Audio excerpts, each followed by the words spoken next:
പദ്രെ പിയോയുടെ സ്വന്തം സ്ഥലമായ പിയത്രൽചീനയിൽ തന്നെയാണ് ഒരു പുതിയ പള്ളിയെ കൂടി നാം കാണുന്നത്.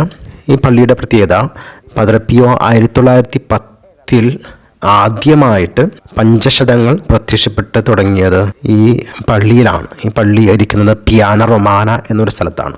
അപ്പോൾ പദ്രെ പിയോയുടെ ആദ്യമായി കുർബാന ചൊല്ലിയ പള്ളിയും പദ്രെ പിയോയുടെ വീടും മാമോദീസ സ്വീകരിച്ച വിശുദ്ധ അന്നയുടെ കൊച്ചു ദേവാലയം ഇതെല്ലാം തൊട്ടടുത്തടുത്ത സ്ഥലമാണ്. അവിടെ നിന്ന് നടന്ന് പോകാൻ ദൂരെയുള്ള ഈ പിയാന റൊമാന എന്ന സ്ഥലത്ത്, ഈ പിയാന റൊമാന പദ്രെ പിയോ രോഗബാധിതനായി വീടിനോട് ചേർന്നുള്ള ഒരു മുറിയിൽ താമസിക്കുന്ന ആ സമയത്ത് തന്നെ ഇടയ്ക്ക് ഒരു കാട്ടിലൂടെയുള്ള വഴിയിലൂടെ നടന്ന് സ്വസ്ഥമായി പ്രാർത്ഥിക്കുവാൻ പോയിരുന്ന ഒരു സ്ഥലമാണ്. ആ വഴി ഇപ്പോൾ കുരിശിൻ്റെ വഴി ചെല്ലാവുന്ന രീതിയിൽ തീർത്ഥാടകർക്ക് നടന്ന് പ്രാർത്ഥിച്ചു പോകാവുന്ന വഴിയായി ഇപ്പോൾ ഇത് ഒരുക്കിയിട്ടുണ്ട്.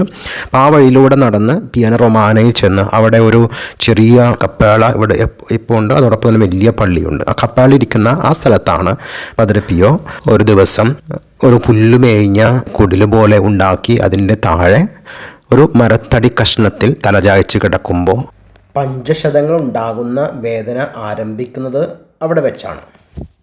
അപ്പോൾ ആ തടിക്കഷ്ണമാണ് ഈ കപ്പേളയിൽ ഇന്ന് സൂക്ഷിച്ചിരിക്കുന്നത്. ഇവിടെയും അനേകം ആളുകൾ പിയത്രൽചീനയിൽ സന്ദർശിക്കാൻ വരുമ്പോൾ അവിടെ നിന്ന് കുരിശിൻ്റെ വഴി ചൊല്ലി പിയാന റൊമാനയിൽ വന്ന് പ്രാർത്ഥിക്കുന്ന ഒരു പാരമ്പര്യം കൂടിയുണ്ട്.